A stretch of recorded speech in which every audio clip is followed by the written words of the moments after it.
स्वर्गीय पिता, हम धन्यवाद देते हैं आज के इस सुंदर समय के लिए। आपके अनुग्रह की दृष्टि हम पर बनी है, इसलिए हम नाश नहीं हुए। क्योंकि खुदावन प्रभु जी, दाऊद राजा जब वीराने में थे पिता, लेकिन उस एकांत के समय में भी प्रभु जी वे आपको पुकार रहे थे और आपकी दृष्टि उन पर थी। कई बार हम वीराने में होते हैं और आपको पुकारना भूल जाते हैं, लेकिन तो भी आप हमारी ओर दृष्टि करते और हमसे आप चाहते हैं कि हम आपको पुकारें, हम आपकी ओर अपने हाथ को बढ़ाएं। जैसे उड़ाऊ पुत्र अपने पिता के घर वापस लौट गया था, हम भी अपनी बुराइयों को, अपने पापों को, अपने गलत निर्णयों को और छोड़कर मेरे प्रभु जी, त्याग कर मेरे खुदा, नकार कर मेरे प्रभु जी, समर्पण के साथ आपकी ओर अपने हाथों को बढ़ा सकें। आप ये चाहते हैं प्रभु कि हम आपकी ओर आज हाथ बढ़ाएं। प्रभु जी, हम भटकी हुई भेड़ की तरह हो गए और प्रभु जी हम में से हर एक ने अपना अपना मार्ग लिया, और प्रभु जी जिसको जो भाया उसने वैसा मार्ग ले लिया और अपने आप को प्रभु जी कंफर्ट जोन के मेरे पिता परमेश्वर जाल में, अंधकार में छुपाकर अपने आप को वहीं स्थिर कर दिया और रुक से गए मेरे प्रभु। और आत्मिक जीवन पिता अंधकार में छुप गया है। आज हम प्रार्थना करते हैं पिता, आपकी दया हम पर हो। हम अपने हाथ समर्पण करते हैं, बुराइयों को छोड़ते हैं, त्यागते हैं। आज हम त्यागते हैं, अपनी बुराइयों को छोड़ते प्रभु, अपने पापों को हम मानते और आपसे विनती करते पिता, आप हमारी सहायता करें। अपने हाथों को आपकी ओर बढ़ा लेते हैं और हम विनती करते पिता, प्लीज़ आप इन्हें, इन परिस्थितियों से हमें निकाल दीजिए, इन प्रभु जी कांटों से हमें निकाल दीजिए पिता। हम उस भेड़ की तरह हैं जो कांटे में फंस गई मेरे प्रभु, निकलना चाहती है लेकिन प्रभु जी अपनी क्षमता से नहीं संभव है। प्रभु आप सहायता कीजिए पिता। हम क्षमा मांगते हैं खुदा, आज हमारी अवस्था हमारी ही प्रभु जी हमारे ही कारण से है, लेकिन आप जीवित परमेश्वर हैं प्रभु। आज हमारी सहायता करके हमें निकाल दें पिता उन परिस्थितियों से। आप हर एक की सहायता करें, इन बच्चों की सहायता करें, हम सबों की सहायता करें। आपकी फायर हमारे जीवन में उतरे, उन कांटों को जला दे, उन बंधनों को प्रभु आपकी फायर, आपकी आग मेरे प्रभु जी, आपकी सामर्थ तोड़ दे और हम आज़ाद हों। प्रभु आप हम पर तेल मलें प्रभु जी, ताकि पिता हम बल पाएं और प्रभु हमारे गाँव भर दिए जाएं, हम हील हो जाएं, हम नया मन पाएं मेरे प्रभु जी, नई आत्मा नए सिरे से प्राप्त करें, बुराई से बचें, अंधकार के पिता ब्लूप्रिंट्स हमारे हृदय और मनों से, हमारे अंतकरण से, हमारे सबकॉन्शियस से निकलें।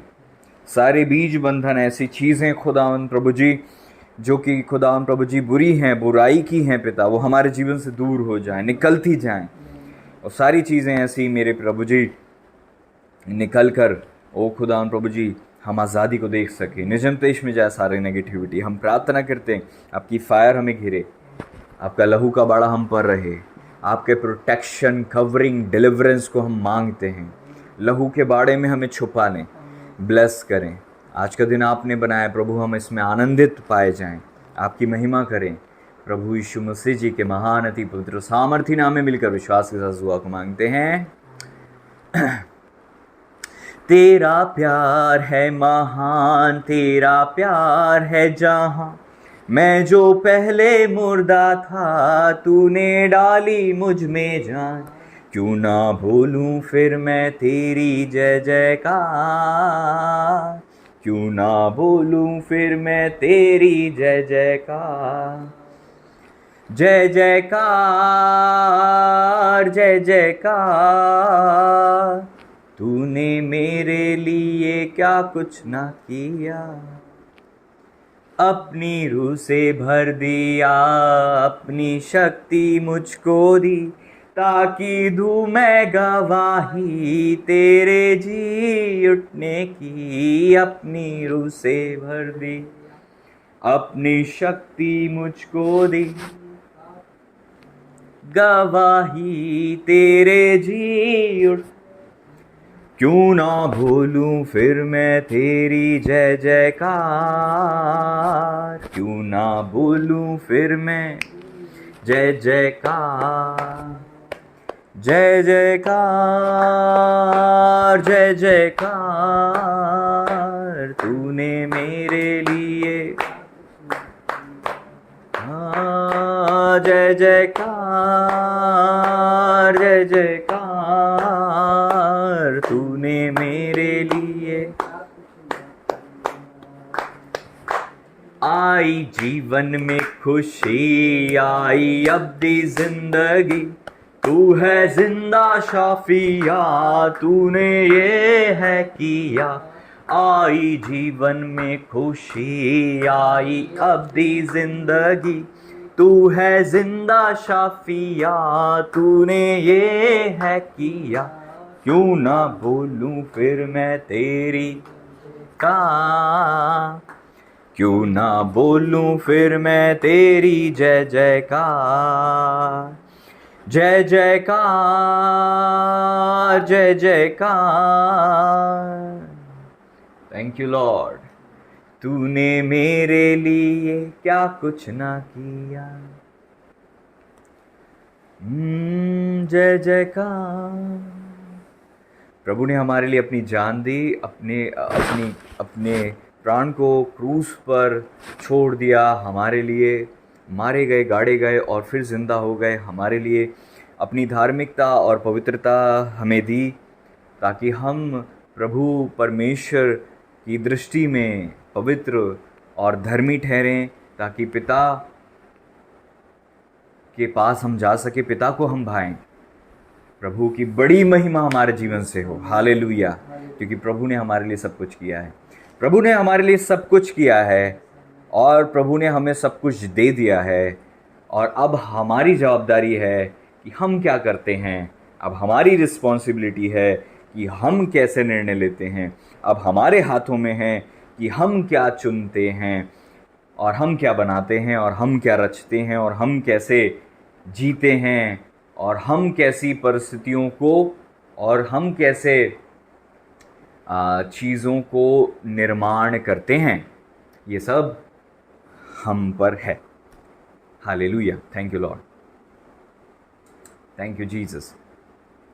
प्रभु ने सब कुछ कर दिया और हमें दे दिया। अब हमारी जवाबदारी कि हम क्या करते हैं। एक बहुत अच्छा सरमन हुआ था, है ना, परमेश्वर सामर्थी हैं, परमेश्वर सब कुछ कर सकते हैं, उसके बाद भी हम जवाबदार हैं, हमारे पास जवाबदारी है। We are responsible. समझ रहे हैं? हालेलुया। लेकिन बार बार हमें ये जानने की ज़रूरत है, हम क्योंकि भूल जाते हैं। हम अपने भी कार्य को प्रभु के हाथों में सौंप कर सोचते हैं कि प्रभु हमारी सहायता करेंगे, और हम पड़े रहते हैं और हम सोचते हैं कि समय आएगा, एक समय आएगा। जिस समय का हम इंतज़ार कर रहे हैं वो बस हमारी मन की सोच है। समय हमें नहीं आएगा। समय आ चुका था, निकल चुका है समय। समय नहीं आएगा। समय जो आप जिसकी उम्मीद कर रहे थे ना, वो समय आके कब का चला गया है और आप बैठे हैं कि समय आएगा। समय बहुत रफ्तार से बीत चुका है और बीत रहा है, और अब तो वो समय ही नहीं रहा। जिस सोच और जिस विश्वास से हम चल रहे हैं वो समय निकल चुका है। इसीलिए अब आप निराश हो रहे हैं, क्योंकि आप पहले जैसा विश्वास करते थे, इस समय में वैसा विश्वास करने से आपका कार्य नहीं हो रहा है। पहला जैसा आपका समर्पण था, इस समय में वैसा समर्पण से बढ़कर समर्पण चाहिए। आज रियल अवस्था यह है कि लगता है लोगों को कि हमारा समय आएगा, और जिस समय के लिए वो विश्वास करके बैठे हैं कि वो भविष्य में आएगा, यकीन मानो आज इस वचन के द्वारा वो समय सालों पहले निकल चुका है। जिसका आपको होप है कि वो भविष्य में आएगा, वो सालों पहले निकल चुका है। और वो time frame to be precise 3 साल पहले निकल चुका है। और अधिक। पहले से निकल चुका है वो समय। अब आप जिस समय का वेट कर रहे हो, यकीन मानो वो नहीं आएगा। यकीन मानो वो नहीं आएगा। निराशा आपके हाथ लगेगी अगर आप ऐसे ही उस समय का वेट करते रहे और होप में रहे कि वो समय आएगा। आज कुछ भेड़ें हैं जो बस बैठी हैं, जो भेड़ों की अवस्था है कि हाँ एक समय आएगा, हम आज़ाद हो जाएंगे, एक टाइम आएगा, अभी हमारा टाइम नहीं है, अभी हमारी परिस्थिति अपने आप को समझा रही है। ऐसा टाइम नहीं है मेरे प्रियो। ऐसी सोच आपकी गलत है। आप फंस चुके हो। आप परमेश्वर के साथ, परमेश्वर के पास हो ही नहीं। आप प्रभु के निकट हो ही नहीं।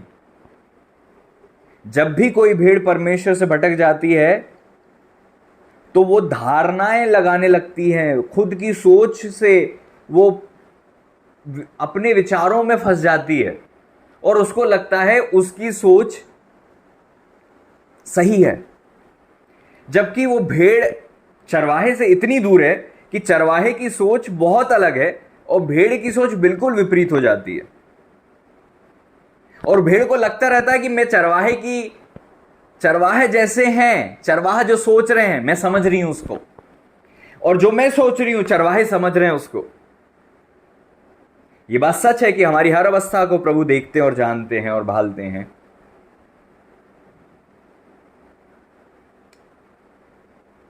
लेकिन उन भेड़ों से आज प्रभु का वचन कहना चाहता है कि तुम ही क्यों ऐसी अवस्था में?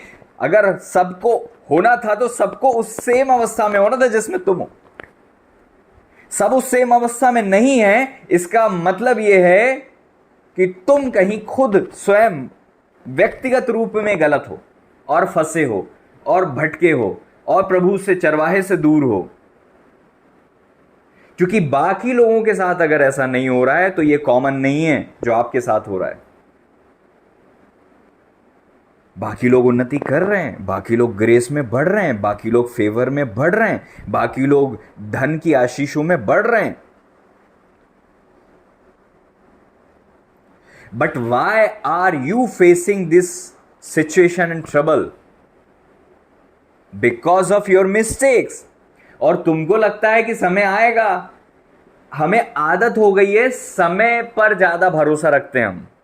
विश्वासी भेड़ों, तुम्हें आदत हो गई है, तुम समय पर बहुत डिपेंड रहते हो कि ये टाइम है, बीत जाएगा और अच्छा टाइम आ जाएगा। ये वाली सोच का जो समय है ना, 3 साल पहले निकल चुका है। इस सोच को बदल दो। अब ऐसा नहीं है। अब अगर तुम बैठे रहे तो तुम्हारी परिस्थिति विपरीत से विपरीत से विपरीत और बदतर से बदतर से और बदतर देखोगे तुम, क्योंकि तुम समय का वेट कर रहे हो और समय बहुत पहले निकल चुका है।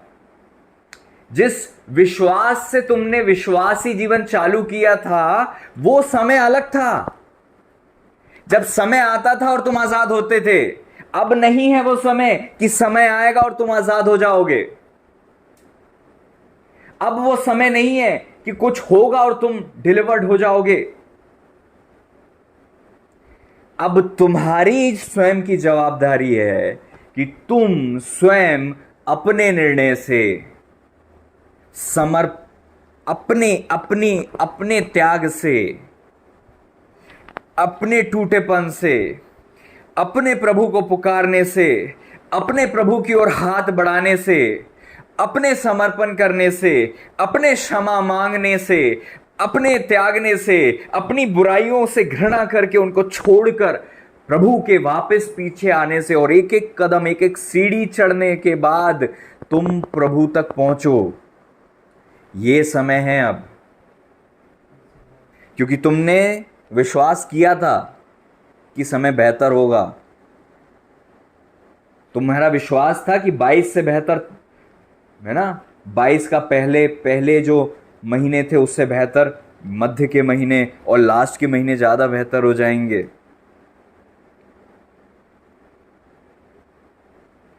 फिर 23 आ गया और 23 बीत रहा है, लेकिन तुम्हारा 23 22 से बदतर है। ये तुम्हारा विश्वास कार्य नहीं कर रहा है। और तुम्हें समझ में नहीं आ रही है, और तुम्हारी आशा अभी भी नहीं टूट रही है। तुम्हारी आशा तोड़ने का वचन नहीं है, और ना प्रभु चाहते हैं किसी की आशा टूटे, लेकिन तुम्हारा विश्वास तुमने गलत चीज पर रखा है। तुम्हारा विश्वास यह है कि समय आएगा इसलिए सब ठीक हो जाएगा, एक समय आएगा सब ठीक हो जाएगा, धीरे धीरे करके सब ठीक हो जाएगा। ये गलत विश्वास और गलत चीज पर आशा लगाए बैठे हो भेड़ो तुम। और आज टटोलो अपने आप को, कौन कौन इस विश्वास से चल रहा है। नहीं आ रहा समय, वो समय नहीं आएगा, लिख लेना, वो समय नहीं आएगा। आज लिख लेना इस बात को, वो समय नहीं आएगा जिसका तुम इंतजार कर रहे हो। लिख लेना, वो समय नहीं आएगा। धोखे में मत रखो भेड़ों अपने आप को, धोखे में मत रखो प्रियो अपने आप को, धोखे में मत फंसा के रखो। इस गलत सोच का फायदा अंधकार उठा रहा है, क्योंकि वो बहुत एडवांस हो चुका है। अंधकार बहुत एडवांस रीति से चल रहा है, और वो तुम्हें इस जाल में फंसे रहने देना चाहता है, ताकि तुम हाथ पैर ना चलाओ और कहीं तुम समर्पित ना हो जाओ, और प्रभु को पुकार के अपनी परिस्थितियों में प्रभु को न्योता देकर तुम आजाद कहीं ना हो जाओ। इसलिए तुम्हारा ये विश्वास उसकी हेल्प कर रहा है तुम्हें बर्बाद करने में। इसलिए तुम्हारी ये आशा उसको और बल दे रही है तुम्हें पीसने में।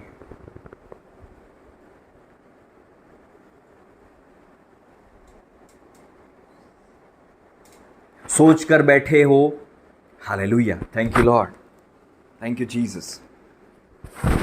400 साल से इजरायली बंधुआई में थे। इजरायली आजाद तब नहीं हुए जब समय आया,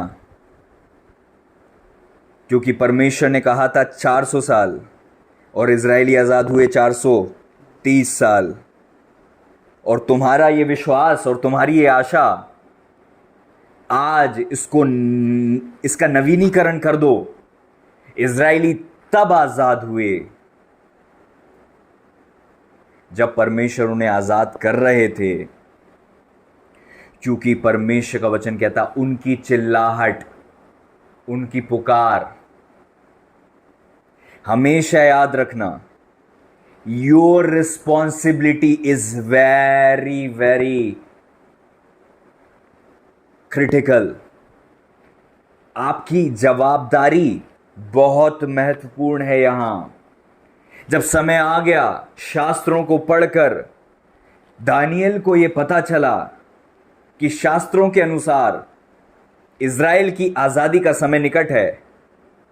उस समय वो निश्चिंत नहीं हो गए कि समय आएगा और हम आजाद हो जाएंगे, क्योंकि याद रखना, तुम्हारा जो विश्वास है ना कि समय तुम्हें आजाद कर देगा, पुराने लोगों से सीख जाओ। हिस्ट्री इस बात का गवाह है, जो कहते थे, सोचते थे, तुम्हारी तरह विश्वास करते थे समय आएगा, लेकिन जब वो बीत गया तो कहते समय बीत गया और हमारा उद्धार नहीं हुआ। लेकिन आज तुम्हें प्रभु का वचन कहता, वो समय जिसका तुम वेट कर रहे हो वो सालों पहले निकल चुका है। तुम्हारा वो तुम्हारा समय था, वो निकल चुका है, वो निकल चुका है, वो निकल चुका है प्रियो। तुम जवाबदार हो। दानियल वहां उपवास करने लगे, प्रार्थना करने लगे, विनती करने लगे। ये नहीं कि परमेश्वर ने भविष्यवाणी की है अपने आप हो जाएगा, मुझे क्या करने की जरूरत है, मेरी लाइफ तो सेट है बेबीलोन में, मैं तो बहुत बड़ा अधिकारी हूं, मुझे क्या जरूरत है इतने उपवास करने की। दानियल पूरे कंफर्ट जोन में थे, उसके बाद अनकंफर्टेबल हो गए और उपवास में बैठ गए और विनती करने लगे, दिन रात मांगने लगे। आप अनकंफर्टेबल हो तो अभी कंफर्ट में हो। वो कंफर्टेबल होकर भी अनकंफर्टेबल हो गए कि परमेश्वर की योजना को पूरा करें, और अपने आप को इस बात की जवाबदारी के तले रख दिया कि ये मेरी रिस्पॉन्सिबिलिटी है कि मैं फास्ट करूं, प्रेयर करूं, और प्रभु ने जो कहा है वो पूरा हो सके, उसके लिए अपने आप को समर्पित कर दूं। उनका विश्वास तुम्हारे विश्वास जैसा नहीं था। उनका विश्वास इस बात पर था कि परमेश्वर सब कुछ कर सकते हैं, लेकिन मेरी जवाबदारी बहुत बड़ी है। यहां मैं क्या कर रहा हूं ये इंपॉर्टेंट है। प्रभु तो चाहते हैं, लेकिन प्रभु को कोई मनुष्य चाहिए, ये विश्वास उनके पास था। तुम्हारा विश्वास उनके विश्वास से भिन्न है। वो समय पर विश्वास नहीं करते थे, वो परमेश्वर की योजनाओं को समझते थे, वो रिस्पॉन्सिबिलिटी को समझते थे। और तुम विश्वास करते हो कि प्रभु ने कहा है इसलिए हो जाएगा, प्रभु ने जस्ट कहा है इसलिए हो जाएगा। तो इस्राएलियों को पुकारना क्यों पड़ा? दानियल जी को प्रार्थना क्यों करनी पड़ी? याद रखो मनुष्य, याद रखो प्रियो, स्वर्ग परमेश्वर का, पृथ्वी परमेश्वर ने मनुष्यों को दी है, अब दे दी है तो तुम्हारे ऊपर है। इस बात को तुम विश्वासी होकर नहीं समझते, और अंधकार अपने पुत्रों को, अपने लोगों को इस बात को बताता है। उनको ये इसी बात पर वो टिके हैं, बने हैं। तुम बिल्कुल कॉन्फिडेंस में नहीं लोग होकर चलते हो, लेकिन वो पूरे कॉन्फिडेंस में कि मैं जो करूंगा वही होगा, मेरे करने से होगा। अंधकार के पुत्र इस अथॉरिटी का पूरा यूज करते हैं और कंट्रोल करते हैं चीजों को, और दावा करते हैं कि हम बारिश को कंट्रोल कर लेंगे, हम इसको कंट्रोल कर लेंगे, हम नेताओं को कंट्रोल कर लेंगे।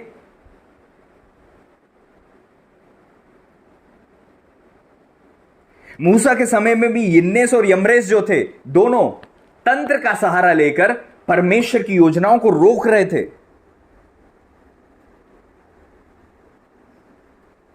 ध्यान से सुनो, अगर प्रभु ने कुछ कहा है कि हो जाएगा, उसको रोकने के लिए ही कोई ना कोई फोर्स है, और वो मनुष्य भी हैं, उनमें मनुष्य भी हैं जो फोर्स लगा रहे हैं। अंधकार बिना मनुष्यों को इस्तेमाल किए कुछ नहीं कर सकता, और ऐसे ही परमेश्वर भी अपने लोगों को इस्तेमाल करते हैं। एक तरफ दानियल परमेश्वर की योजना को पूरा करने के लिए प्रार्थना में लगे हुए थे, दूसरी तरफ लोग दानियल को गिराने के लिए लगे हुए थे। एक तरफ मूसा परमेश्वर की योजना में इजरायलियों को निकालने के लिए लगे हुए थे, दूसरी तरफ अंधकार यिन्नेस से यम्रेस को इस्तेमाल कर रहा था कि सांप बना दिया तो हम भी सांप बना देंगे, तुमने ये कर दिया जादू तो हम भी ये जादू कर देंगे। और फिरौन का मन कठोर कर रहे थे, और समय बढ़ रहा था। और तुम्हारा विश्वास टाइम पर है, तुम चीजों को, लीगलिटीज को समझते नहीं हो, लीगल मैटर्स को समझते नहीं हो। Oh Jesus Lord, please have your control. अरे बाप रे बाप, अपने आप को जो तुम समझते हो ना,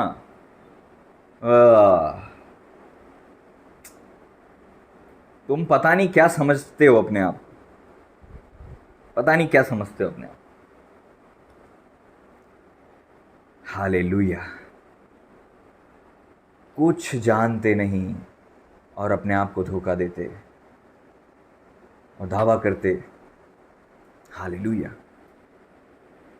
थैंक यू जीसस।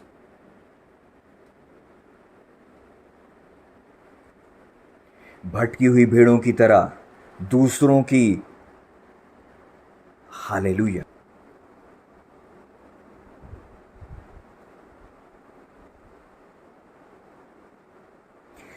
प्रभु का वचन कहता है नीति वचन 31वें अध्याय में कि जो स्त्री यहोवा का भय मानती है उसकी प्रशंसा की जाएगी।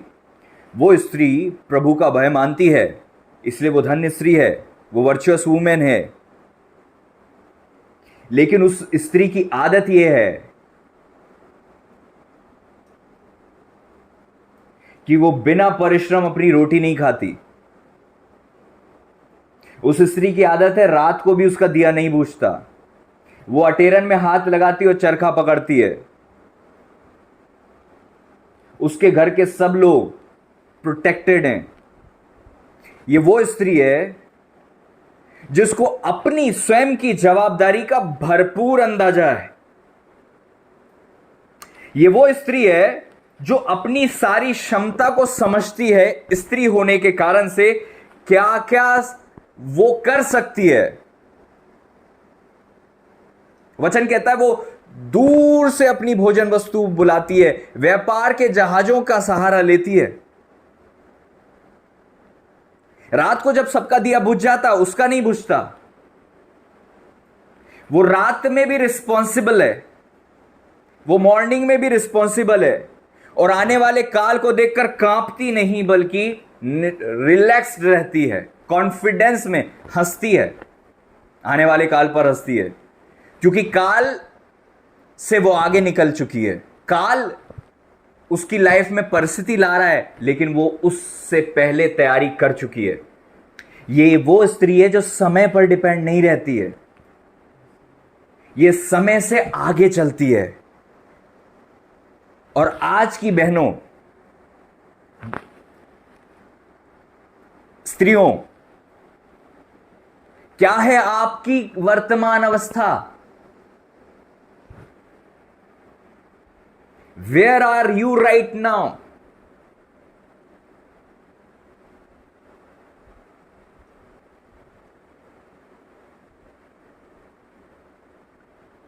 तुम्हें जैसा लगता है ये ऐसे होगा, ऐसे नहीं होगा। विश्वास का अंतर है मेरे प्रियो, आपके और उन लोगों के जो भटके नहीं हैं, उनमें अंतर है। आपका विश्वास समय पर है, उनका विश्वास समय पर नहीं है।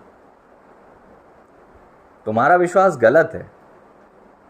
आज कहने की जरूरत है, अगर तुम्हारा विश्वास काम नहीं कर रहा है तो उसको बदल क्यों नहीं रहे हो? तब भी बने हुए हो अपनी ढिठाई में, तो साल पे साल बीतते जा रहे हैं, उसके बाद भी आंखों पे पट्टी और सोच रहे हो कि कुछ ना कुछ हो जाएगा। और तुम सोच रहे हो ये तुम्हारा, तुम जो जितना सहन कर रहे हो इससे ये तुम्हारा धीरज है। अपने आप को धोखा देते हो। तुमको लगता है इससे तुम्हारा धीरज कुछ बढ़ रहा है।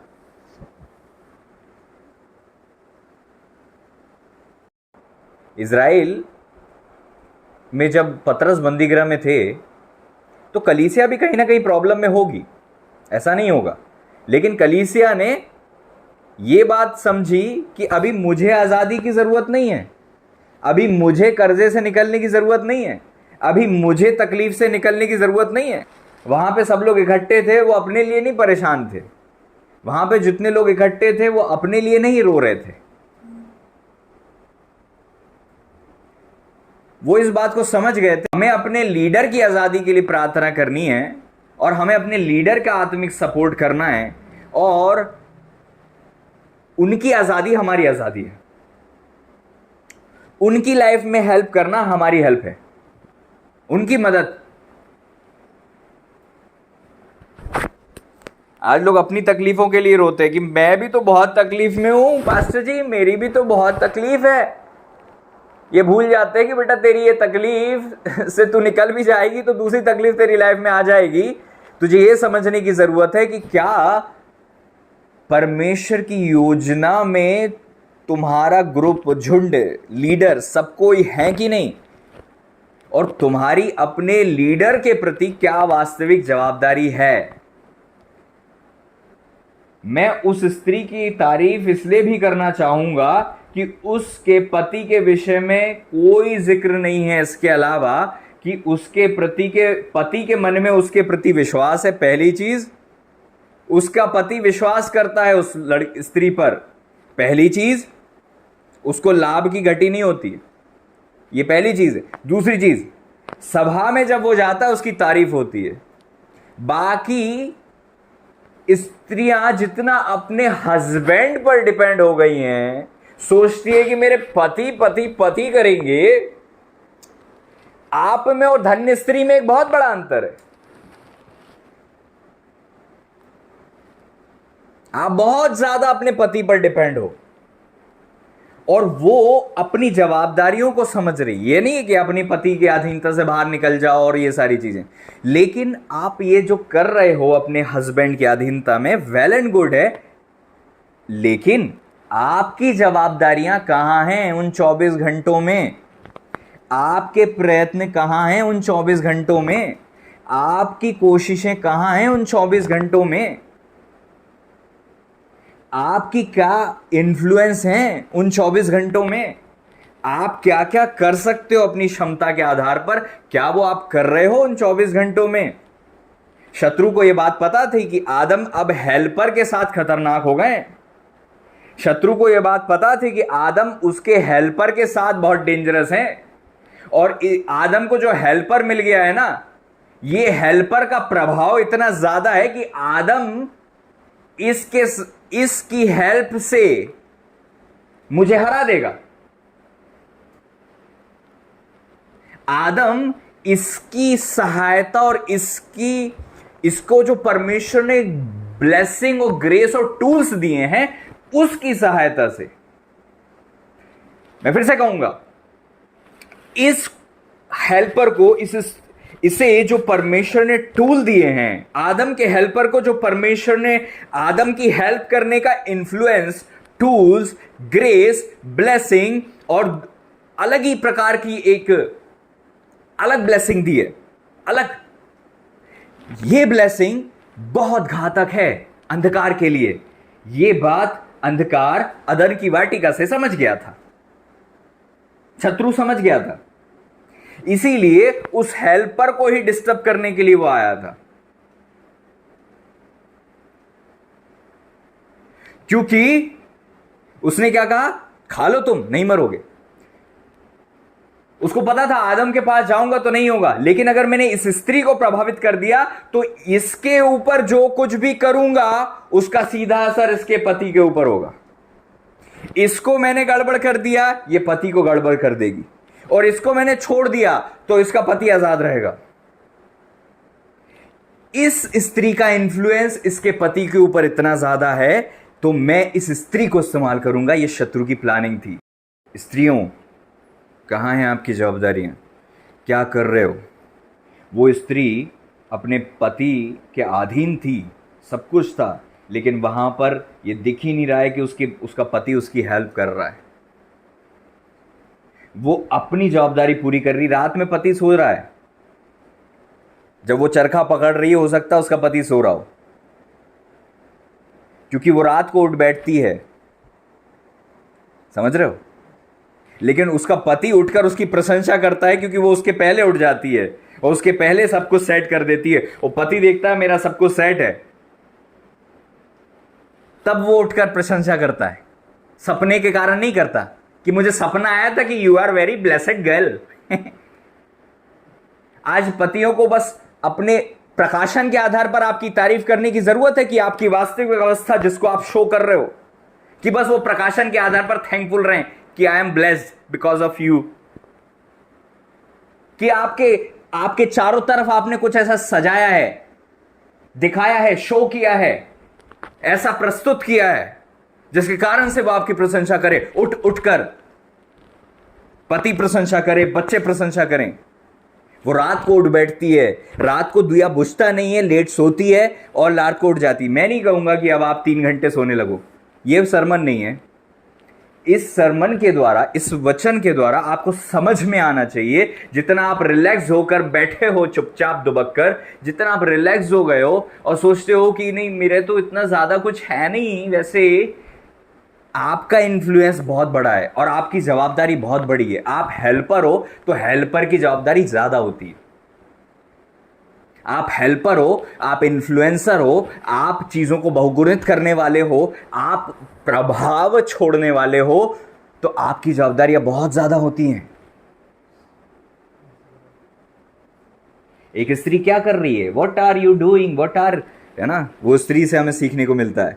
परमेश्वर का भय मानती है, श्रृंगार पे भरोसा नहीं है ना। आपका जितने घंटे आप तैयार होने में लगाते हो, क्या उससे ज्यादा घंटे आप दुआ करते हो? जितना घंटे अपने शरीर को संवारने में लगाते हो, क्या अपनी आत्मा को संवारने में लगाएं? कभी चरखा पकड़ती है, अटेरन में हाथ लगाती है, उसको रात में दिया नहीं बुझाती। नहीं, मैं तो थक गई हूं, दिन भर तो मैंने काम किया है, सुबह मैंने बहुत बड़े बड़े निर्णय लिए हैं और अब मैं थक गई हूं, मैं मेंटली भी थक गई हूं, मैं फिजिकली भी थक गई हूं। No, there is no complaint, कोई कंप्लेंट नहीं है। वो भी स्त्री है, उसके पास भी वही शरीर था जो आपको मिला है, उसके पास भी वही कमजोरी थी जो आपके पास है। उसका बॉडी भी वीक होता होगा, उसको भी तकलीफ होती होगी, उसको भी स्ट्रेस होता होगा। पति बिजनेस करता, बच्चा कार्य कर रहा है, सभा में जाता है, पति मतलब अधिकारी है।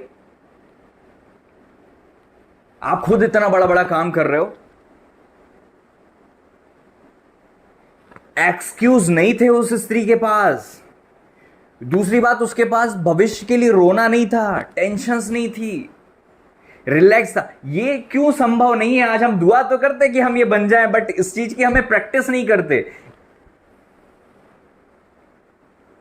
इसके लिए हमने कोई काम नहीं किया है। आपको लगता है धन्य स्त्री होना एक गिफ्ट है, ये ऊपर से उतरेगा और एक दिन आप उठोगे और आप बोलोगे कि अब से सब बदल चुका है। ऐसा नहीं होता है, ऐसे नहीं होता।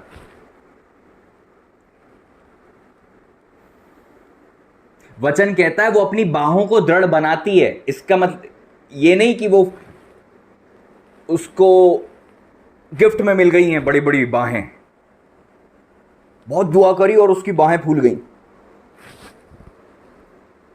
उसके बाद उसने व्यापार चालू कर दिया। समझ रहे हो? केयरलेसनेस है ये। वो स्त्री की क्षमता उसने डेवलप की थी, गिफ्ट में नहीं मिली उसको।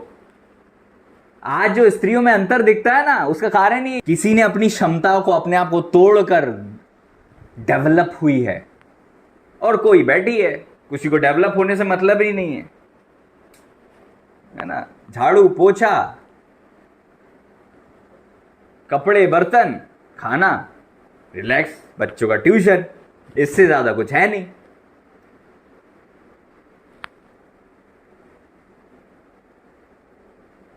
इक्विप्ड नहीं है, मतलब उन सारे टैलेंट से भरा हुआ जीवन नहीं है। जैसे हथियारों से लैस एक सैनिक होता है, ऐसे वो स्त्री अपने टूल से भरी हुई ही नहीं है। वो स्त्री धन्य है।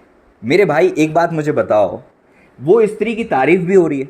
सुनो सुनो, ध्यान से सुनो। वो स्त्री की तारीफ भी हो रही है डेली, बच्चे भी उठ के डेली तारीफ कर रहे हैं, सब लोग लाल कपड़े पहनते हैं, मतलब सिक्योर्ड है, प्रभु का भय मानते हो, वेल एंड गुड है, व्यापार अच्छा चल रहा है, आने वाले काल से डर नहीं है। फिर क्यों अपनी बाहों को दृढ़ बना रही हो?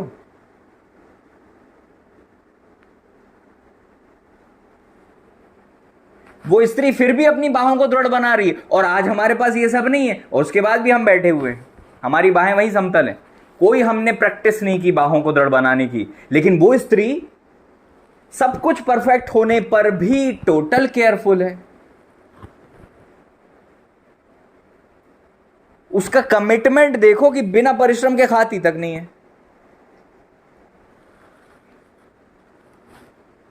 बिना परिश्रम के खाना नहीं खाती वो। अब आज एक चीज को पकड़ लोगे कि हम जब तक काम नहीं करेंगे खाएंगे नहीं। पूरा वचन पकड़ो। हालेलुया।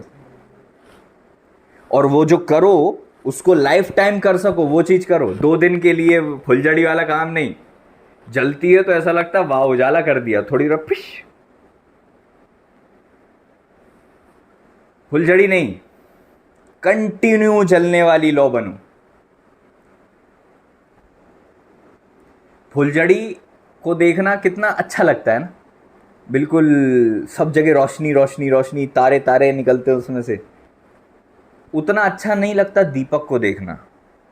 लेकिन फुलझड़ी रोशनी नहीं करती, थोड़ी देर के लिए एकदम से दिखाती है अपना, लेकिन दिया ही है जो रात भर जलता है।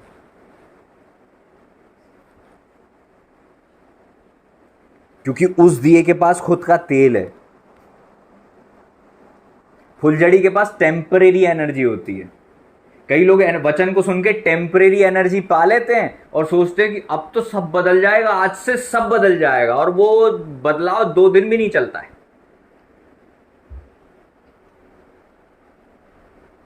और दीपक वो जलता रहता है अपनी पेस में, अपनी रफ्तार में, अपनी नीड में। उसके पास अपना तेल है, उसके पास अपनी एक पोजीशन है, उसके पास चारों तरफ जलते रहने की पूरी पूरी तैयारी है। वो दीपक है। फुलझड़ी मत बनो। थोड़ी सी बारूद से एकदम से सबको अट्रैक्ट कर लिया और उसके बाद ऐसे बैठ गए, सब बोल रहे कहाँ गए कहाँ गए, ढूंढने से भी नहीं मिल रहे।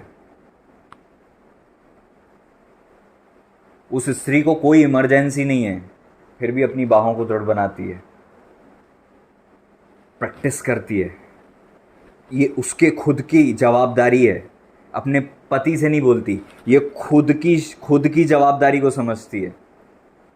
और जो कुछ भी करती वो अधीनता में करती है, क्योंकि अपने पति का ग्रेस उसने अभी तक खोया नहीं है, अपने पति की ब्लेसिंग उसने खोई नहीं है, क्योंकि वो आधीन है इसलिए वो फ्रूटफुल है। इतनी क्षमता बढ़ाकर भी पति से वो मुंह चलाकर बात नहीं करती, इतनी डेवलप्ड हो गई उसके बाद भी पति को छोटा नहीं समझती। इतना सब कुछ है तो भी पति के मन में विश्वास बना रही है अपना। हमेशा याद रखो, इंग्लिश में लिखा है उसका पति उस पर सेफली ट्रस्ट करता है। और ट्रस्ट एक ऐसा ही चीज है जो बार बार, एक बहुत पहले सरमन में था, बार कई प्रकार से परखे जाने पर भरोसा उत्पन्न होता है। बार कई प्रकार से अलग अलग परिस्थितियों में परखे जाने से भरोसा उत्पन्न होता है। उसके पति को सेफली ट्रस्ट तब हुआ जब उसने बार बार शो किया है 100% कि हाँ मैं इस पर ट्रस्ट कर सकता हूं। उसका पति उसको व्यापार करने के लिए अब रिलैक्स्ड है कि तू व्यापार भी कर ले, मुझे पता है सब ठीक है, तू सब कुछ कर ले, मैं बाहर जाऊंगा और तू जो कुछ भी करेगी ठीक रहेगा। उसने ट्रस्ट दिलाया है। आजकल स्त्रियां सोचती है कि पति को भरोसा नहीं है तो ये पति की प्रॉब्लम है। ये पति की नहीं है, आपकी प्रॉब्लम है, क्योंकि भरोसा गिफ्ट में नहीं मिलता, भरोसा बनाना पड़ता है, ट्रस्ट पैदा करना पड़ता है। और ट्रस्ट वो आपका दिल नहीं खोल के देखते हैं कि आप कैसे हो, आपको अपने चारों तरफ बनाना पड़ेगा, माहौल वातावरण शो करना पड़ेगा। कई बार कई प्रकार परखे जाने से भरोसा उत्पन्न होता है। जब कोई किसी से शादी करता है तो वो विश्वास से शादी करता है, भरोसे से नहीं करता। कई लोग, स्त्रियां इस बात को समझती नहीं है, वो बोलती हमें आप पे भरोसा है। अरे आप भरोसा कर ही नहीं सकते, आप विश्वास को भरोसे का नाम दे रहे हो। भरोसा तो तभी होगा, देखो दो लोग शादी करते तो ये ट्रस्ट करते ना, जो कुछ बोला है बायोडाटा में जो है सही है, देखने में अच्छी दिख रही है, पढ़ी लिखी है, हो सकता समझदार भी होगी, विश्वास करके ही आगे बढ़ते हैं। 10 साल बाद समझ में आता है कि क्या हुआ, वो जो विश्वास किया था वो रियल है कि नहीं। 10 साल तो बहुत टाइम बोल दिया मैंने, बहुत जल्दी आ जाता समझ में। लेकिन जिसने रिलेशनशिप चालू किया था उसने विश्वास के आधार पर किया था। लेकिन जब आप उनसे 20 साल बाद मिलते हो तो वो विश्वास से नहीं चलते, अब वो भरोसा करते हैं। पहले वो स्त्री को बोला जाए कि तुम्हारा हस्बैंड या तुम्हारी पत्नी या जो भी है लाइफ पार्टनर के लिए कि ये सही नहीं है, चरित्र ठीक नहीं है, ऐसा वैसा, तो हो सकता है वो डिस्टर्ब हो जाए। लेकिन जब उसे भरोसा हो जाता है और कोई आकर कुछ भी बात करे तो वो स्त्री भरोसा नहीं करती, नहीं मुझे यकीन है मेरे पति ऐसे नहीं है, मुझे भरोसा है मेरे पति ऐसे नहीं है। ट्रस्ट बिल्डअप किया है उसने, उसके पति ने शो किया है बार बार कि वो दूसरी स्त्रियों पर ध्यान नहीं देता है। उसके पति ने बार बार ये शो किया है, शो करना पड़ता है, ट्रस्ट बिल्डअप करना पड़ता है। ये आपके हाथों का काम है, ये आपके हाथों में है। आप इसे गिफ्ट के रूप में मांगते हो, मेरा पति मुझ पे भरोसा करे, मेरी पत्नी मुझ पे भरोसा करे। It's not a gift, it's a result of a certain kind of practice. ये उस बात का प्रमाण है जो आप निरंतर प्रैक्टिस कर रहे हो, शो करते हुए कि मैं भरोसे के लायक हूं, मैं आपको नहीं धोखा दूंगी, मैं आपके अधीन रहूंगी, मैं ट्रस्ट लायक हूं। ये आप सालों तक करते हो, तब आप एक प्रोडक्ट पैदा कर पाते हो सामने वाले के दिल में जिसको आप भरोसा कह सकते हो। उसके पति के मन में उसके प्रति भरोसा है। इंग्लिश में लिखा है सेफली ट्रस्ट। ट्रस्ट नहीं, सेफली मतलब बिल्कुल रिलैक्स्ड वाला ट्रस्ट है। अरे बिल्कुल टेंशन फ्री रिलैक्स्ड ट्रस्ट है। आपको लगता है कि आपका पति इतना फ्रीडम दे दे आपको कि आप ये सब कर सको। आप देखो धन्य स्त्री के जब वचन चालू होते हैं 31वें अध्याय के 10वें पद से, वहां पर लिखा है भली स्त्री कौन पा सकता है, उसका मूल्य मूंगों से भी बहुत अधिक है। ये तो उसकी क्वालिटी है कि वो वैल्यूबल है। पहला जब चालू होता है तो वो ये लिखा है उसके पति के मन में उसके प्रति विश्वास है और उसको लाभ की घटी नहीं होती। वाह, फिर आप देखते हो कि बात आगे तब आगे बढ़ी है। इसका मतलब पहले उसने अपने रिलेशनशिप को स्ट्रांग किया है। इसका मतलब पहले उसने अपने आप को खुद डेवलप किया। देखो क्या होता है, आपका डेवलपमेंट चालू कहां से होता है। वचन में लिखा है वो धन्य स्त्री के विषय में, उसका मूल्य मूंगों से अधिक अनमोल है। मतलब उसने खुद पर इतना इन्वेस्टमेंट किया है उस स्त्री ने कि अपने आप को बहुत ज्यादा वैल्यूएबल बनाती गई। इससे पहले कि वो अपने पति से मिली, वो इतनी ज्यादा गिफ्ट से भर गई थी, इतनी ज्यादा टैलेंट से भर गई थी, इतनी ज्यादा क्वालिटीज से भर गई थी, इतनी ज्यादा अपने आप को डेवलप कर चुकी थी कि उसका मूल्य बढ़ गया। किस चीज का मूल्य बढ़ता है? जब सोना मिट्टी में से निकलता है, सोना नहीं होता, उसको तपाया जाता है, उसमें से गंदगी दूर की जाती है, उसको बहुत भट्टी में तपाया जाता है, और उसके जितना ज्यादा तपाया जाता है उतना उसमें से मैल निकलता है। जब मैल निकल जाता है तब जो चोखा सोना, 24 कैरेट का चोखा सोना आता है। किसी चीज की वैल्यू तब तक नहीं होती जब तक वो तराशी ना हो। वो स्त्री इस व्यक्ति से मिली तब तराश चुकी थी, तप चुकी थी, परफेक्ट हो चुकी थी। मेरा पति, मेरा पति, मेरा पति कहां है? इससे ज्यादा चिंता ये करती थी कि मैं क्या हूं आज, मैं कहां हूं आज, कितना डेवलप्ड हूं मैं आज, क्या मैं रियल हेल्पर हूं कि मैं वही स्त्रियों जैसी गलती कर रही हूं, क्या मैंने अपने आप को बनाया है। सेल्फ डेवलपमेंट में पूरा फोकस थी वो स्त्री। उसका मूल्य मूंगों से अधिक हो चुका था। फिर उसके बाद उसने विश्वास, भरोसा पैदा किया अपने पति के अंदर। ये स्त्री कोई ऐसी स्त्री नहीं थी, ज्ञान रहित स्त्री नहीं थी। इसलिए कई लोग पढ़कर बोलते हैं क्या पता ये स्त्री है भी कि नहीं, होती भी कि नहीं, ये तो वचन लिखा है। और सवाल यह है कौन पा सकता है।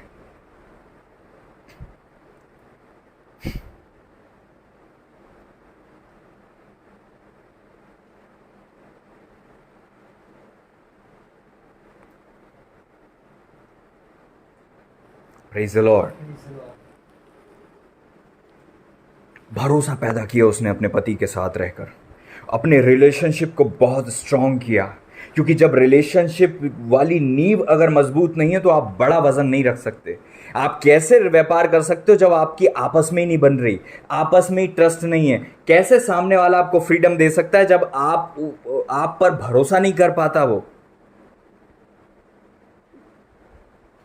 व्यापार कर रही है, दूर से भोजन वस्तु बुला रही है, तो वो पति की हेल्प तो नहीं ले रही उसमें। इसका मतलब वो खुद डील कर रही है इतनी चीजों को। कब कर सकते हो आप ये सब? जब आप ट्रस्ट बिल्डअप कर सको, जब आप उस भरोसे के लायक अपने आप को साबित कर सको।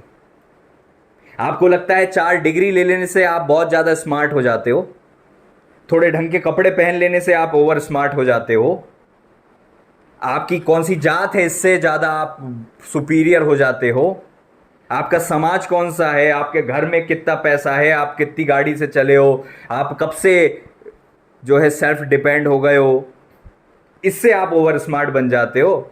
आपको सब्जी खरीदना आता है, कपड़े खरीदना आता है, इससे आप ओवर स्मार्ट बन जाते हो। आपको 4 चीजें, घर की चीजें, घर बनाना, घर को सेट करना आ गया है, इससे आप ओवर स्मार्ट बन जाते हो। ये सारी क्वालिटीज हैं, जबकि ये सारी क्वालिटीज हैं और ये सारी क्वालिटीज होना चाहिए और इसके लिए प्रभु का धन्यवाद हो। लेकिन क्या इतना काफी है? इस स्त्री के विषय में जो तारीफ हो रही है, आज ये चीज कॉमन क्यों नहीं है? फिर आज हर स्त्री की ये गवाही क्यों नहीं है? फिर आज हर पति की मुंह से ये तारीफ क्यों नहीं है? फिर आज हर पति के दिल में ये ट्रस्ट क्यों नहीं है? फिर ये गिफ्ट के रूप में मिलता तो आज हमें वो लोग, लड़कियां दिखती कहां, क्यों नहीं है? फिर क्या नहीं है? बिल्कुल हैं।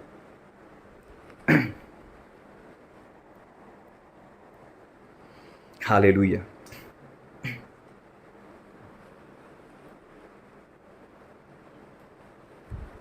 प्रार्थना में रहें।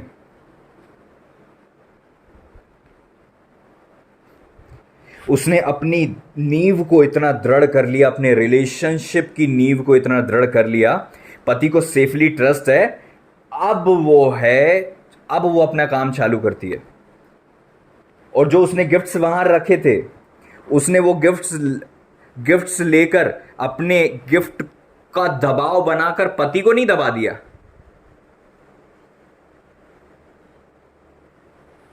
कई बार कुछ आत्मिकता हमारे जीवन में आ जाती है तो हम अपने पति को ही दबाने लग जाते हैं, उन्हें ही कंट्रोल करने लग जाते हैं, और हम समझते हैं कि इनको नहीं पता है।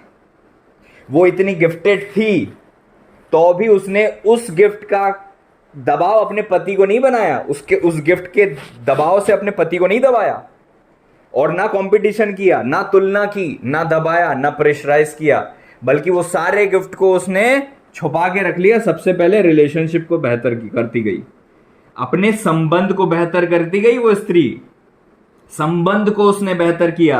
जब उसका संबंध बहुत बेहतर हो गया तब पति की अधीनता में उसने उस सारी चीज को धीरे धीरे अनुमति से चालू किया, पति की ग्रेस से चालू किया, हस्बैंड की ब्लेसिंग से चालू किया। तब तक उसने गिफ्ट छुपा के रखे थे, और जब वो इतना बढ़िया सब कुछ कर भी रही थी, जब वो धन्य स्त्री के पूरे की पूरी क्षमताओं को इस्तेमाल कर रही थी, तब भी वो प्रभु का भय मान रही थी। और वहां पर कहीं नहीं लिखा कि उसने प्रेयर की।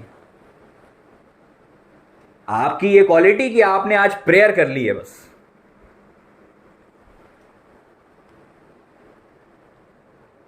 वहां लिखा ही नहीं है कि वो फास्ट करती है। क्या वो नहीं करती होगी? प्रभु का भय मानती है, वो फास्ट भी करती होगी, प्रेयर भी करती होगी। प्रभु का भय मानती है ना, करती होगी।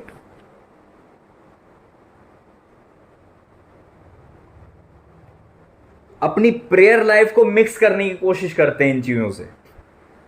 आपने कितने घंटे दुआ करी, इससे आपका पति आपकी तारीफ नहीं करता।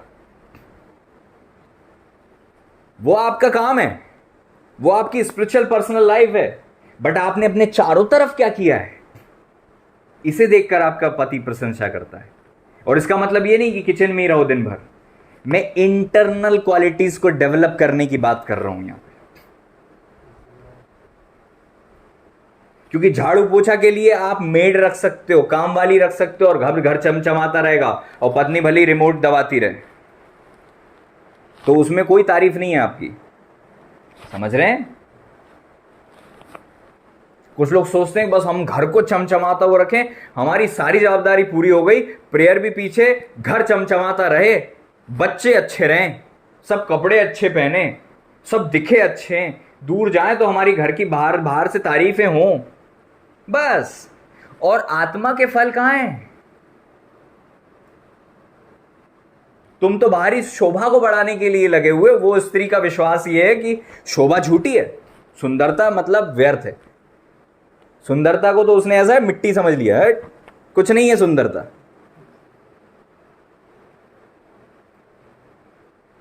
शोभा झूठी है, इसका मतलब जो ग्लोरी ऊपर से दिखती है ना, ये झूठ है। और सुंदरता कोई काम की नहीं है, व्यर्थ है। वो व्यर्थ का मतलब मिट्टी, कोई मतलब की नहीं। सुंदरता कोई मतलब की नहीं है। मतलब क्या है?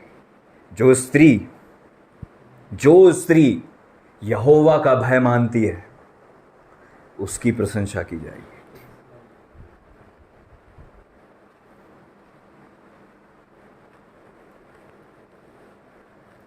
सेल्फ डेवलप्ड लेडी, खुद को बनाने वाली स्त्री, खुद में इन्वेस्ट करने वाली लड़की। आजकल थोड़ा सा पढ़ लिख जाए तो इतना घमंड आ जाता है कि पता नहीं क्या समझने लगते हैं अपने आप को। थोड़ा सा डिग्री आ जाए, थोड़ी सी डिग्री आ जाए, उसके बाद तो लगता है कि बस हम ही हम हैं। थोड़ी सी डिग्री आ जाए, मैं पढ़ी लिखी हूं, मैं अपनी जवाबदारी उठा सकती हूं, मैं कमा सकती हूं। आपने ये सब कुछ किया, प्रभु का ग्रेस है आप पर, इस बात के लिए प्रभु का धन्यवाद हो, सच में धन्यवाद। लेकिन ये आपके घमंड का कारण नहीं होना चाहिए। मैं अकेले भी रह सकती हूं, मैंने सब कुछ किया, ये थोड़ी ना ताकत है आपकी।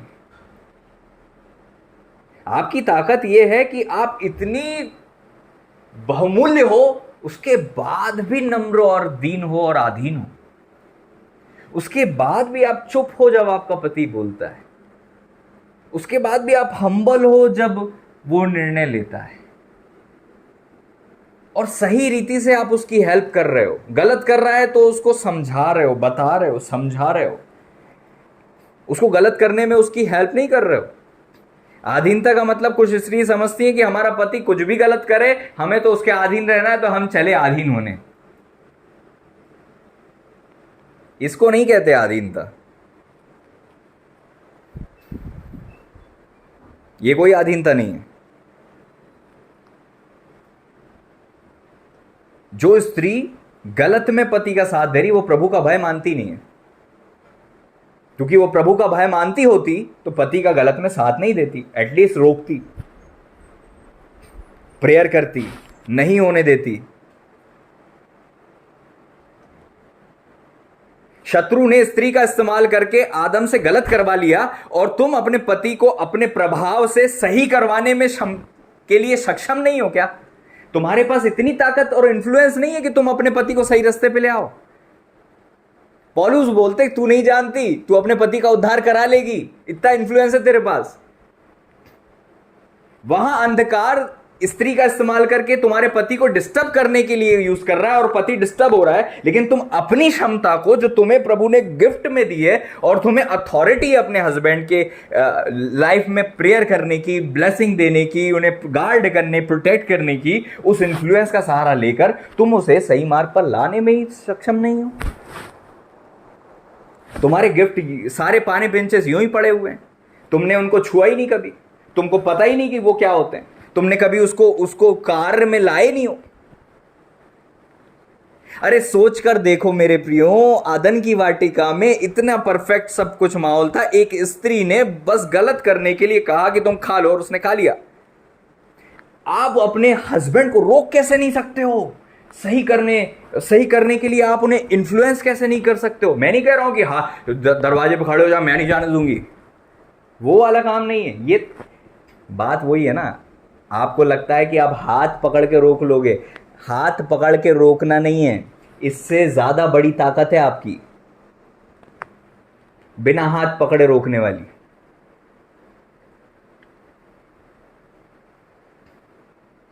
अपनी ही क्षमताओं को हमने डेवलप ही नहीं किया ना अभी तक। हम पहली बात तो हमने अपने आप को ही नहीं पहचाना है कि हम कौन हैं, एक स्त्री वास्तव में होती क्या है। और सबसे बड़ी प्रॉब्लम है हमारा घर, हमारे परिवार वाले, जिनने हमें सिखाया नहीं। क्योंकि हमने, वो बोलते सिलाई कर लो तो हम सिलाई कर लेते, बोलते एमकॉम कर लो तो हम एमकॉम कर लेते, वो बोलते ये कर लो तो हम ये कर लेते, बोलते अब घर में बैठ जाता हम घर में बैठ जाते, फिर बोलते बर्तन धो दो तो हम बर्तन धो देते। हमने कुछ डेवलप नहीं किया अपने आप को, और हमको लगता है क्योंकि हम घर पर चला लेते हैं, पैसे बचा लेते हैं, तो अब बहुत हो गया, ये तो बहुत जरूरत से ज़्यादा हम सीख चुके हैं।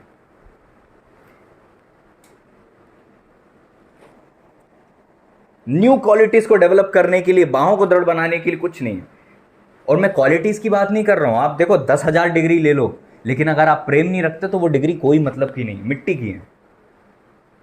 सबसे पहले सेल्फ डेवलपमेंट होता है, चरित्र निर्माण होता है, उसके बाद ये छोटी छोटी बूंदें हैं, डिग्री है ना, सिलाई करना है ना, गाड़ियां चलाना सीख जाना, ये तो बूंदों की तरह है, इसका कोई मायना नहीं होता।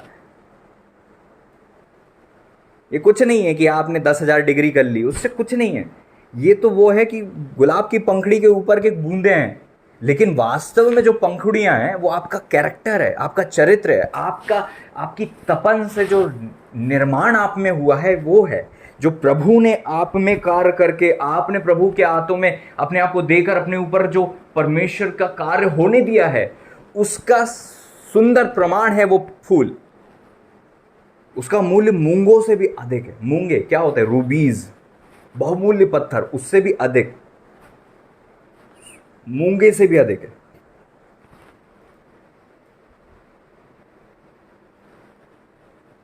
आपको लगता है आपका मूल्य है ना वो 9 लाख का हार पहनने से बढ़ता है, कि आपने वो है ना पेट तक का हार जब तक सोने का नहीं पहना, आपकी तो कोई बात ही नहीं है। आपको लगता है आपने वो 9 लाख का हार यहां तक पेट तक लटका हुआ जब तक नहीं पहनोगे, जब तक आपकी कोई बात नहीं है। वो है आपका मूल्य। पीला टुकड़ा टांग लेने से आपका मूल्य बढ़ जाता है क्या? वो है आपका मूल्य। सारी मेहनत वही है, 4 रोटी कम खाएंगे, यहाँ बचाएंगे वहाँ बचाएंगे, पैसे जोड़ेंगे, फिर उधार में ले लेंगे, क्योंकि चमकाना है।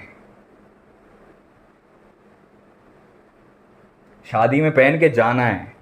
स्त्रियों में तभी वजन आता है जब तक आपका पेट तक ना आए हार। यहाँ तो आपका ध्यान है, खुद के डेवलपमेंट में कोई ध्यान नहीं है आपका। आप धन्य स्त्री के मार्ग पर चल ही नहीं रहे हो, आपने चालू भी नहीं किया धन्य स्त्री के मार्ग पर चलना। आप पता नहीं कौन सी संसारिक स्त्री वाले मार्ग पर हो। ऐसी स्त्री संसारिक स्त्रियां बनती हैं। परमेश्वर के लोग ऐसे नहीं चलते। कोई परहेज नहीं है सोना पहनने से, कोई परहेज नहीं है चीजें रखने से। ये सारी चीजें उस धन्य स्त्री के पास भी होंगी। व्यापार कर रही है तो क्या जोड़ती नहीं होगी? जोड़ती होगी तो क्या धन नहीं होगा? लेकिन उसमें ये तक नहीं लिखा कि उसके पास कितने तोले सोना था। तो धन्य स्त्रियों, उस क्वालिटी को जिसको आप अर्जित करने की कोशिश कर रही हो, वो क्वालिटी वहां वचन में नहीं लिखी।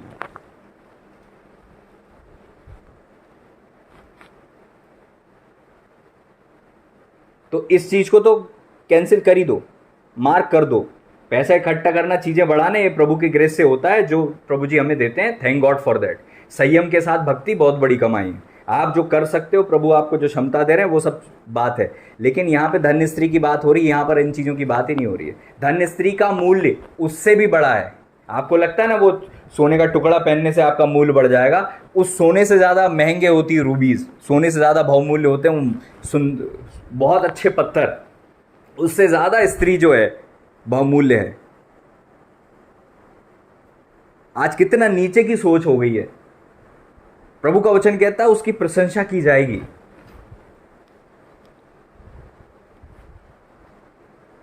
आज से हजारों साल पहले वो स्त्री थी जिसके विषय में लिखा गया, जब लैक्मे नहीं था, जब ये सारी कॉस्मेटिक की इंडस्ट्रीज नहीं थी।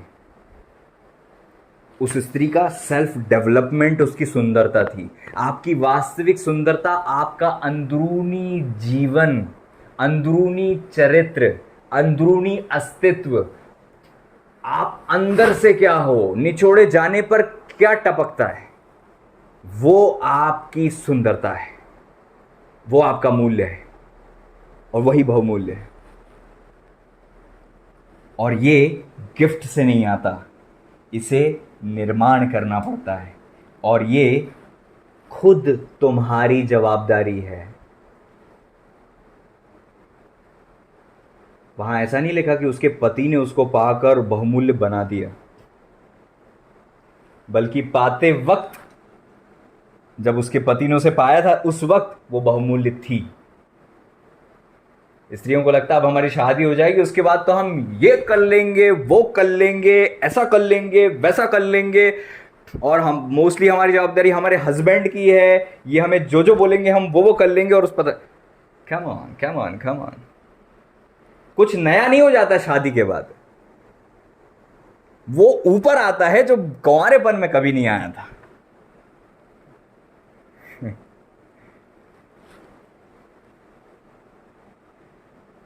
शादी आपके लाइफ में बहुत कुछ ऐड नहीं कर देती, बल्कि आपके रास्तों को खोल देती है कि क्या अंदर छुपा है वो दिखे, वो सामने आए। वो कीमती था कि नहीं, शादी बताएगी। अंदर क्या छुपा था, शादी रिवील करेगी। मैरिज आपकी हेल्प करती है निचोड़े जाने में, टूटने में, तेल निकलने में, आपकी हेल्प करती है। हालेलुया। आज कुंवारी लड़कियों से पूछो, क्या सबसे बड़ी मेरा हस्बैंड कहाँ है, मेरी शादी किससे होगी, मेरी शादी कब होगी पास्टर जी। अपनी लाइफ का गोल्डन टाइम इस चिंता में खराब कर रही हैं वो लड़कियां। आपको पता है ये प्रेयर से नहीं होता।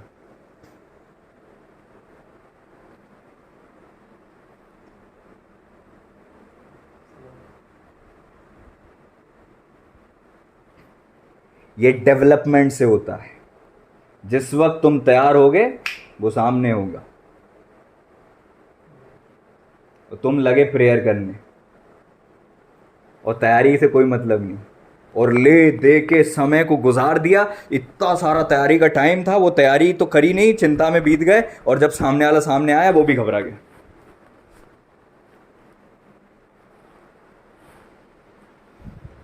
क्यों वो सामने वाला ऐसा नहीं चुन पाता है कि ये मेरी हड्डी में की हड्डी है, मेरे मांस में का मांस है।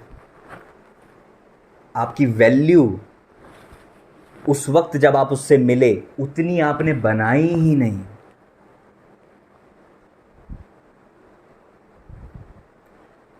कि वो आपको खोना ना चाहे। मुझे एक बात बताओ, वो पति जिसकी पत्नी वो धन्य स्त्री है, बाइबल में लिखा है, क्या वो किसी भी कंडीशन में ये सोच भी सकता है कभी कि मेरे को ये लड़की गलत मिल गई या सही शादी नहीं हुई?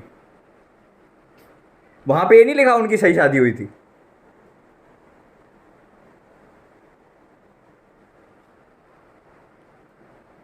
वहां पे ये नहीं लिखा है कि सही शादी हुई थी।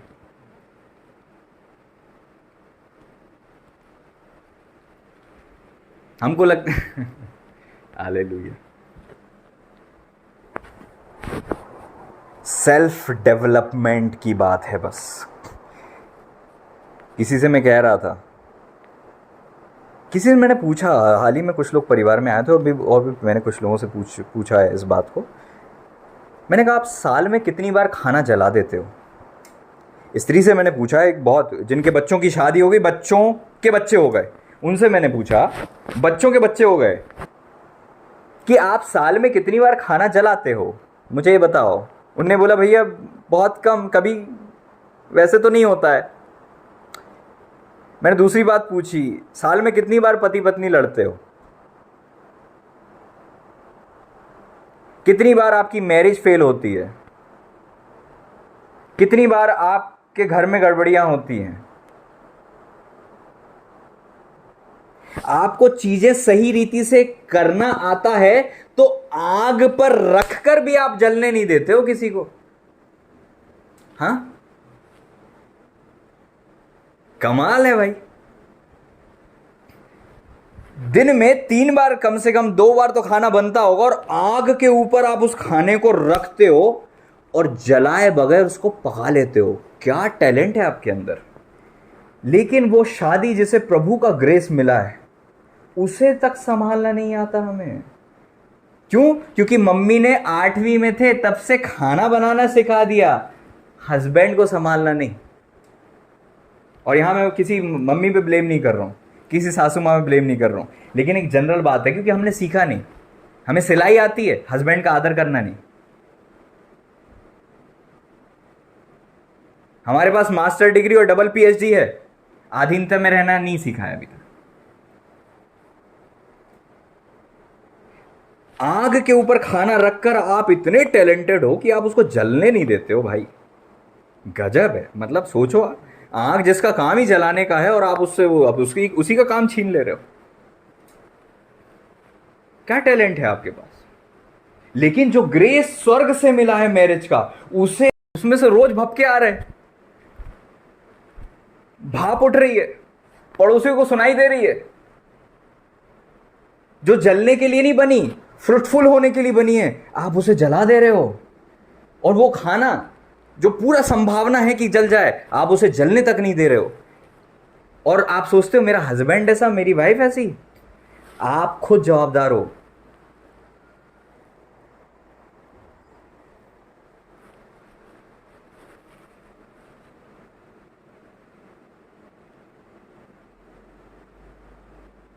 खाना अपने आप नहीं बनता है, आप बनाते हो। उसमें स्वाद आप डालते हो, अपने आप नहीं आता है। मैरिज अपने आप नहीं बनती है, आप बनाते हो, उसमें स्वाद आप डालते हो। खाना आप जला सकते हो, मैरिज भी आप अपनी खराब कर सकते हो। प्रभु करे कि हम मैरिज खराब ना करें, लेकिन हमें समझने की ज़रूरत है। आग जैसी चीज़ से भी हम उसकी जलाने की क्षमता का इस्तेमाल करके पकाने तक खाने को ले जा रहे हैं और जलाने से पहले रोक दे रहे हैं। इतना टैलेंटेड हम हैं। और मैरिज में जाकर हम 2-3 महीने में तबाही तबाही कर देते हैं। पता नहीं क्या सोच है आज लड़कियों की कि शादी के बाद कौन सा हवा है, कौन सी फेरी टेल है, पता नहीं कौन सी ये दुनिया है। तितलियां उड़ती रहती हैं उनके मनों में, पता नहीं जमीन पे आती नहीं है, और जब जमीन में आती है तब इतनी निराश होकर बैठ जाती है कि कहाँ फंस गई मैं। ओ भाई, ये क्या हो गया? मुझे तो लगा था कि मैं सही शादी कर रही हूँ, मुझे तो लगा था मेरी लाइफ इतनी अच्छी हो जाएगी। आपको क्यों लगा था ये? किसने बोल दिया था ऐसा होगा? अरे आपको बहुत बड़ी गलतफहमी थी ये तो। कुंवारेपन में आपको तैयार होना था कि यहां पर जो परिस्थिति बनेगी उसमें आप स्थिर रह सको और खुशबू खुशबू आपकी निकले और तारीफें जाएं। अरे वाह, आपके पीसने पर सुगंध खुशबू आए और सब कहे वाह व्हाट अ लेडी।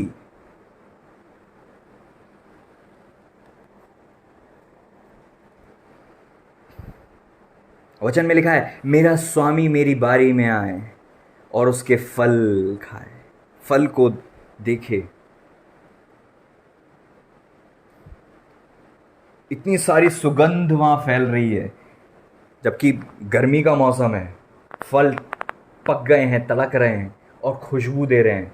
मेरा स्वामी मेरी बारी में आए। जब आपका लाइफ पार्टनर, आपका हस्बैंड आपकी लाइफ की डिटेल को देखता है, उसे खुशबू आती है कि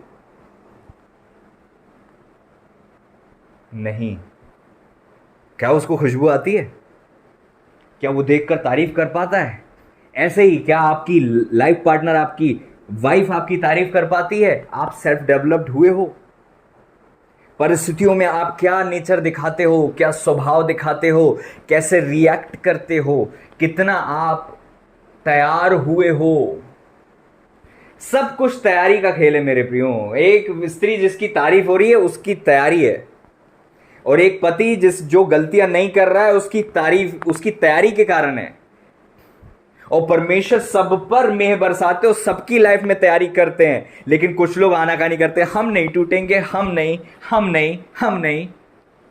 और कुछ लोग टूटने के लिए तैयार हो जाते हैं और परिस्थितियां उन्हें तोड़ती हैं और उन्हें निखारती हैं, उनके अंदर चरित्र निर्माण होता है। मैं हमेशा से कहता हूं, जो स्त्री अपने पापा और अपने भाई के अधीन नहीं रही, वो अपने पति के अधीन नहीं रह सकती।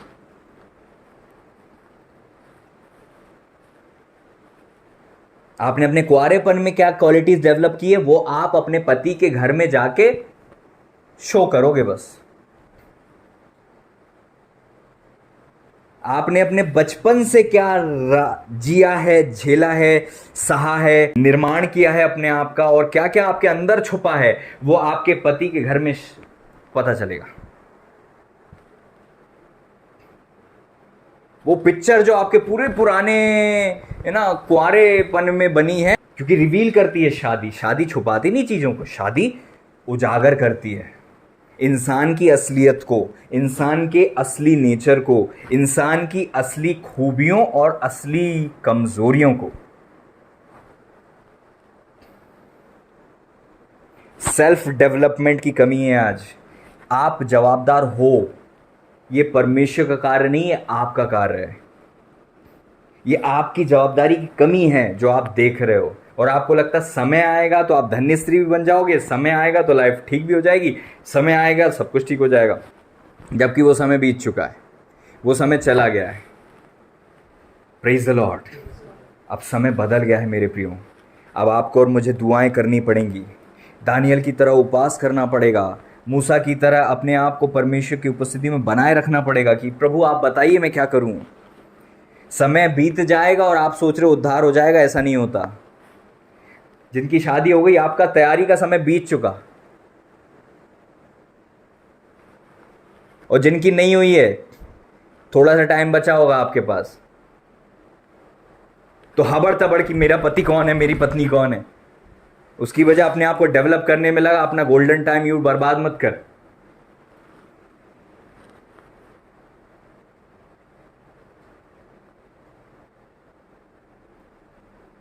टूटने से मत रुक, टूट, प्रभु को बनाने दे अपने आप को, अपनी प्रेयर लाइफ को मजबूत कर, अपने चरित्र को निर्माण कर। वचन से हमने दो बातें मुख्य रीति से सीखी हैं। पहली चीज़ हमने सीखी है कि परमेश्वर सब कुछ कर सकते हैं, लेकिन हमारा विश्वास गलत है। हम सोचते हैं समय आएगा सब हो जाएगा, बल्कि मूसा जी और दानियल जी से हमें सीखने को मिलता है कि दानियल भविष्यवाणी के बाद भी प्रार्थना उपवास में लग गए और फिर इजरायली आज़ाद हुए, क्योंकि एक व्यक्ति अपनी जवाबदारी समझ रहा था। आपका विश्वास है कि समय करेगा, ये गलत है। आप खुद करोगे, आपके ऊपर है। अगर आज से आपने किया हो जाएगा, अगर आज से आपने प्रयत्न किया हो जाएगा, अगर आज से आपने कोशिशें चालू की, प्रार्थना में लग जाओ, उपवास में लग जाओ, दुआओं में लग जाओ, अधीनता में आ जाओ, समर्पण कर दो प्रभु के आगे और बहुत ज़्यादा बढ़ा दो अपनी दुआओं को। ये समय दुआओं, अत्यधिक दुआ करने का समय है। इसके साथ साथ अपने आप को डेवलप भी करो। आप दुआ करके सोच लोगे कि आप जाके वहाँ पे नीति वर्जन 31 वाली लेडी बन जाओगे, तो ये तो आपकी बहुत बड़ी गलतफहमी है। आप कितनी दुआ कर लो, आप वहाँ वो स्त्री नहीं बनते। ये निर्माण से होता है, ये डेवलपमेंट से होता है। ये दुआ करने के बाद, आमीन बोलने के बाद वाली प्रक्रिया है। आपका डेवलपमेंट आमीन के बाद होता है। आपका प्राण जो प्राप्त करता है दुआ में, वो प्रस्तुत करता है आमीन के बाद।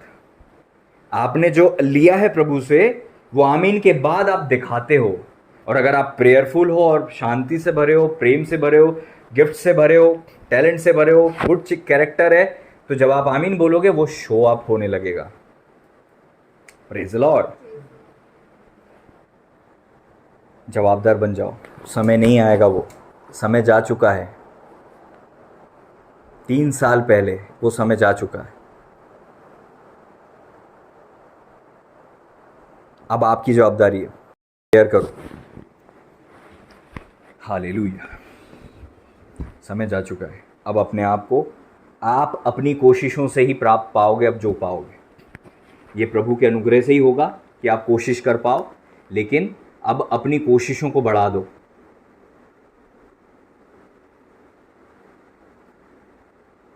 कोशिशों को बढ़ाओ। परमेश्वर चाहते हैं कि हम कोशिश करें। प्रभु चाहते हैं कि अकाल में भी बीज बोएं। अकाल में थोड़ा सा बीज लेकर धन्यवाद देकर खा नहीं जाएं, बल्कि उसमें भी काम करें। आपकी परिस्थितियां चारों तरफ विपरीत हैं, पैसे की तंगी है, सब कुछ है, आप कर क्या रहे हो, ये इंपॉर्टेंट है।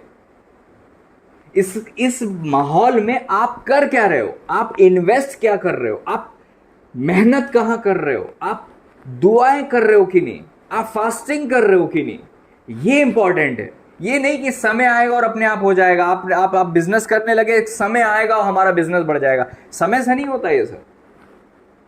ये आपके खुद के निर्णय पे होता है।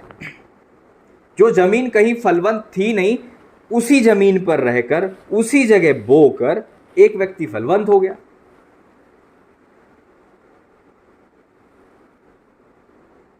लोग बाग तो आज बिजनेस ठप हो जाता है, सारे बिजनेस ठप हो जाते तो वो बिजनेस पे भरोसा छोड़ देते हैं। जब जमीन, मिट्टी जो है उपजाऊ थी नहीं, मिट्टी जो है पानी की कमी से फलवंत नहीं हो रही थी, वहां भी उनने वहां पे काम करके दिखाया और फलवंत होकर दिखा दिया। कोई चीज बुरी नहीं होती, हमारे हाथों में है बहुत कुछ, हमारे ऊपर है बहुत कुछ, हमारे निर्णयों में है बहुत कुछ। और हम ले दे के गलती करते, प्रभु को पीठ दिखाते, प्रभु के विरोध में, परमेश्वर के अभिषिक्तों के विरोध में जाते, और फिर फलवंतता चली जाती, और फिर हम सोचते कि हम कहाँ गलत थे और हम ABCD कौन सा फॉर्मूला अपनाएं कि हम ठीक हो जाएं। जबकि आपको क्षमा और समर्पण और दुआओं की ज़रूरत है, और फिर निर्णय लेने की ज़रूरत है जो आपको सही रीति से लेना है, और अपनी जवाबदारी को पूरा करना है हर व्यक्ति को। अगर आप पति हैं, आपकी जवाबदारी पूरा करें। पत्नी है, आपकी खुद की जवाबदारी पूरा करें। बच्चे हैं, आपकी जवाबदारी पूरा करें। घर के आत्मिक मुखिया हैं, अपनी जवाबदारी को पूरा करें। आपकी जवाबदारियों को सब लोग पूरा करने लगोगे तो आपकी लाइफ ब्लेस्ड होगी ही होगी।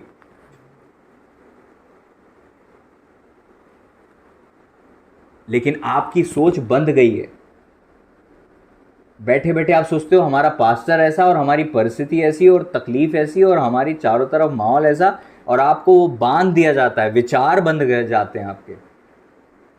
आपके विचार बाइंड हैं और आप उस पर ट्रस्ट करते हो गलत चीज़ पर कि समय आएगा और सब ठीक हो जाएगा, ये समय बुरा है बीत जाएगा, ये गलत चीज़ है। इसहाक ने वेट नहीं किया कि अकाल बीत जाएगा फिर ये बीज संभाल के रखूंगा, धीरज की जरूरत पड़ेगी और फिर जब ठीक हो जाएगा तब मैं बोऊंगा। हर जगह धीरज को आप वो मत लो।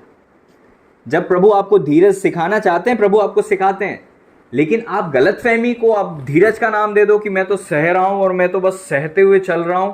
क्या प्रभु की इच्छा भी है कि आप ये सब सहो? जब से विश्वास में आओ, क्या प्रभु चाहते बस आप सहते रहो? एक ही चीज बार बार सीख रहे हो तो कहीं ना कहीं गलती आपकी है, इसका मतलब आप सीख ही नहीं पा रहे हो। इजरायली उसी पहाड़ का चक्कर 40 साल तक लगाते रहे, इसका मतलब सेम परिस्थिति आने का मतलब होता है ग्रोथ नहीं है आप में, समर्पण नहीं है आप में, आगे की ब्लेसिंग आपको प्रभु दे नहीं सकते क्योंकि अभी आपके अंदर तैयारी नहीं है, समर्पित नहीं हो। थोड़ा सा कुछ मिल जाएगा तो आप गड़बड़ हो जाओगे। अपने आप को डेवलप करो। आइए हम दुआ करें।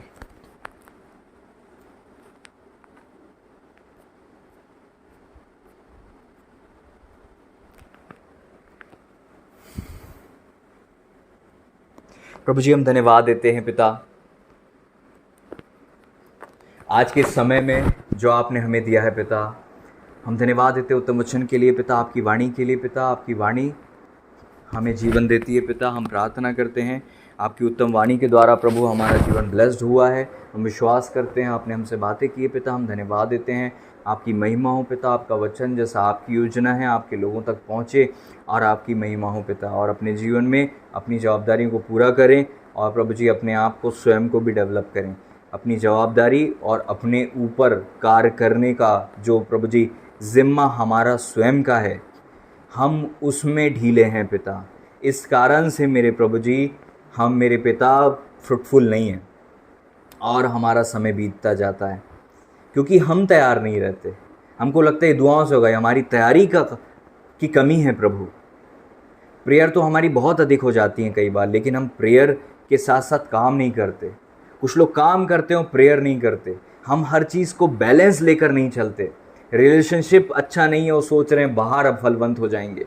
रिश्ते बेहतर नहीं है और सोच रहे हैं कि हम बहुत बड़ा वज़न लेकर चल पाएंगे।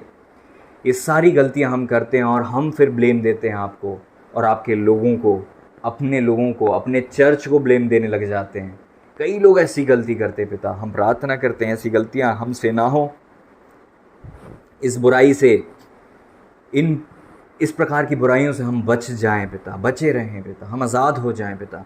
आज हम समर्पण करके आपके हाथों में सब सौंपते हैं। दया कीजिएगा पिता, आपने ऐसा कर दिया, धन्यवाद देते हैं। सारी महिमा और सारा आदर भी हम आपके पवित्र पावन चरणों में रखते हैं। प्रभु यीशु मसीह जी के महान अति पवित्र सामर्थ्य में मिलकर विश्वास के दुआ को मांगते हैं। सारी गड़बड़ियाँ दूर हो जाएं, आपकी महिमा हमारे जीवन से वचन के लिए हम धन्यवाद देते हैं। प्रभु पवित्र आत्मा परमेश्वर जी, आपने हमें इस्तेमाल किया, आपने प्रभु अपने लोगों से बातें की है मेरे पिता, हम धन्यवाद देते हैं। सभी लोग जिन्होंने दुआ की खुदा हम धन्यवाद देते हैं। अपने लहू से हर एक को ढांप कर रखें, हर एक बुराई से बचाएं। आपने ऐसा कर दिया, विश्वास करते हैं प्रभु यीशु मसीह जी के नाम में, आमीन।